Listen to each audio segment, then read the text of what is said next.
I'm Phil Zimbardo, back at TED with a new mission in life. That mission is seeding the earth with heroes. This is Dr. Philip Zimbardo, one of the world's most distinguished social psychologists. You may know him for his controversial Stanford prison experiment, which profoundly demonstrated the power of the situation in procuring evil acts. His present research involves understanding the other side of human behavior, the psychology of heroism, leading to the creation of the Heroic Imagination Project.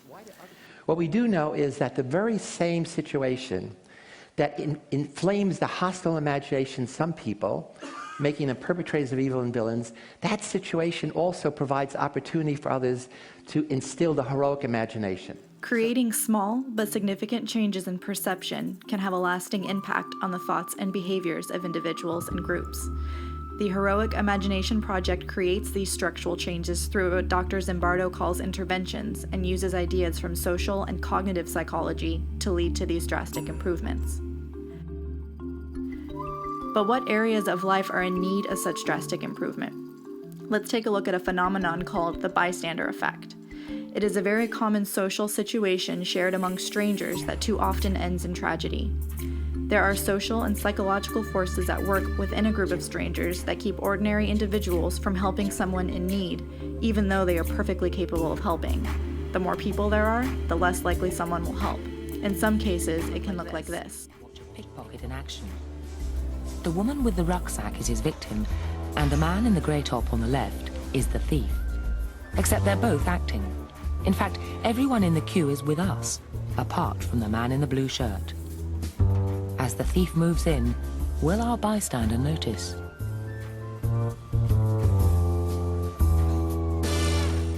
He clearly has. What's more, he's seen that other people in the queue have noticed too. Now, what's he going to do about it? The answer is nothing. After all, no one else in the queue reacts, so why should he? Chances are, you wouldn't have done anything either. Whatever the man in the blue shirt thinks he's seen, he's influenced by the apathy of everyone else in the queue. In more serious situations, this could have disturbing consequences. We do not need to agree to these ordinary responses as acceptable norms. We can spread the knowledge provided by the Heroic Imagination Project to provide everyday people with the tools they need to know what to do in unexpected and stressful situations. The Heroic Imagination Project has created a way to effectively educate people about the mindsets needed to face these dangerous psychological and social forces, and promote a heroic imagination so that all people feel capable of taking action when needed. Those with a growth mindset see effort as a prerequisite for success. The growth mindset also promotes the use of effective learning strategies, such as setting goals to master material. Mindset affects attributions students make in response to a challenge or setback.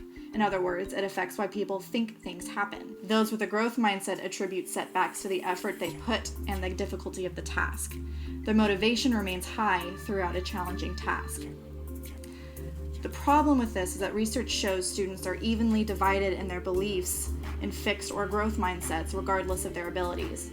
Without intervention, those with fixed mindsets seem to be that way for their whole lives, limiting the development and achievement.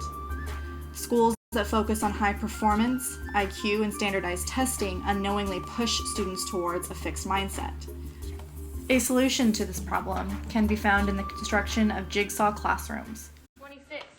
Instead of acting as competitors, vying against each other for the teacher's attention, some winning but most losing, students can be taught to see themselves as part of a learning team. Cooperation, not competition, is the foundation of what Aronson calls the jigsaw classroom. The Heroic Imagination's mindset interventions have demonstrated effective long-term shifts towards growth mindsets. Interventions tend to focus on the neuroplasticity argument, which is that the brain can physically grow and make new connections. They also teach students about research done on changing mindsets and showing them how to evaluate and change their own fixed mindsets. Furthermore, they highlight the lives of great achievers in history, showing that they too had to work hard to earn their skills. They educate teachers on how their expectations they have towards a student's potential can drastically affect students' ability to learn and succeed. And lastly, they show students how the expectations they have for others can influence their mindsets. An example of this is seen in the phenomenon called the Pygmalion effect. Psychologist Robert Rosenthal and school principal Lenore Jacobson did a remarkable study some years ago in which they told school teachers, elementary school teachers, that on the basis of some psychological tests, some of their students, some of the children in their class were designated as late bloomers. Even though they hadn't shown any academic success, they are expected to bloom. The amazing thing is that in a very short time, the teachers began to treat those children differently than the other kids. Those kids began to think of themselves differently, and in the end, they actually performed significantly better than the other kids. They were transformed by the teachers' positive expectations. Positive expectations can change a person's perception of a situation just as dramatically as negative expectations. Psychologists call this the Pygmalion effect, after the George Bernard Shaw play of the same name, in which even an uneducated ragamuffin can be transformed into a proper society lady. The interventions empower students to make positive change in their lives and the lives of others. We as humans all share the basic tendency to change our behavior in social situations to match what we feel is socially acceptable to societal norms. This tendency to adjust to the perceived norm is called social conformity. Adhering to the norm can be helpful when we find ourselves in a situation that we know nothing about. We look to the people around us to determine what is going on and how we should react. It also promotes harmony and allows different kinds of people to learn to get along with one another. The problem, however, is that many times the group consensus leads to terrible mistakes, especially among social conformity in groups of young people. This phenomenon is often seen among college students, and especially among those who feel the pressure to conform to be accepted by a fraternity or a sorority. A disastrous example of this is the death of Matthew Carrington, a 21-year-old student at Chico State who tragically died during hazing initiation for a fraternity. The hazing Matthew endured involved drinking multiple gallons of water and wearing wet clothes while blasted with cold air. Matthew eventually collapsed, and the boys in charge of the hazing thought the gargling sounds coming from Matthew was snoring and left him laying there to sleep. The police were not called in time, and Matthew soon died from hypothermia and water intoxication. 4 of the fraternity brothers were sentenced to 4 years in prison for involuntary manslaughter. Many times, the pressures of conformity keep people from quitting at their limit, or even keep people from helping someone in need. All 4 were given jail time. Most culpable, 22-year-old Gabriel Maestretti, sentenced to a year in jail for involuntary manslaughter. 25-year-old Jerry Lim and 19-year-old John Fickus sentenced to 6 months as accessories to manslaughter. During the Heroic Imagination Project intervention, students are made aware of the existence of social conformity and identify their own automatic tendencies to conform. Once this problem has been identified, they are given the skills based in psychological research that gives them the know-how to stand alone against unwanted conformity.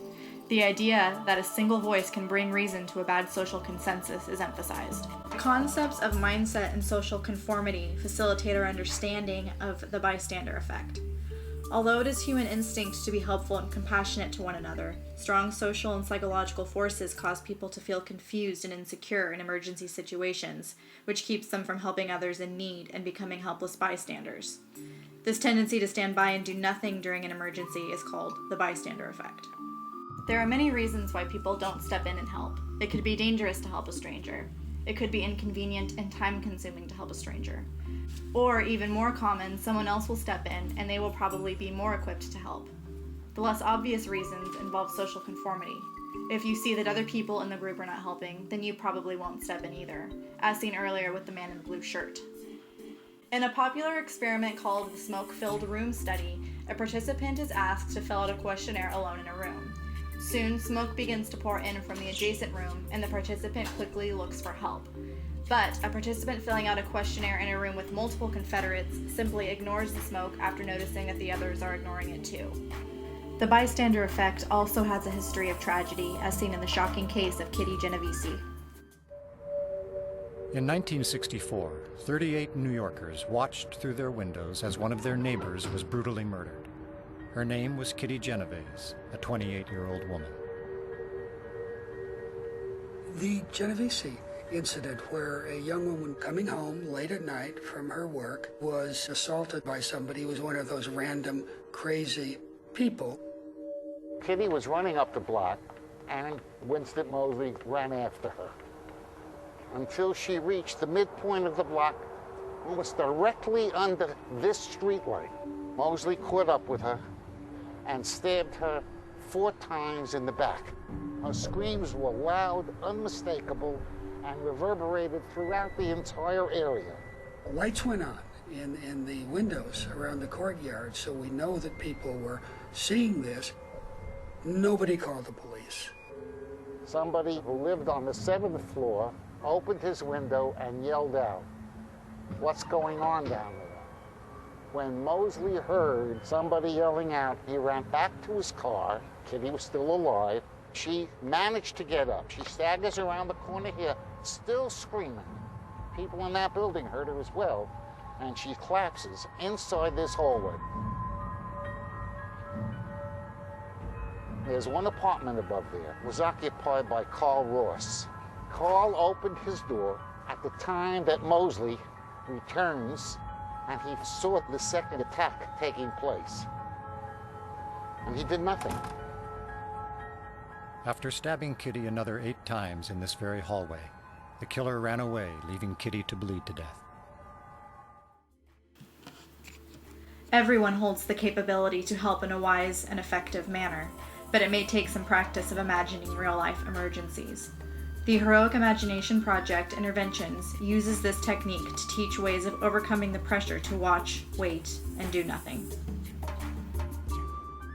So the Heroic Imagination Project, which we are promoting, we're amplifying the voice of the world's quiet heroes. We have several things.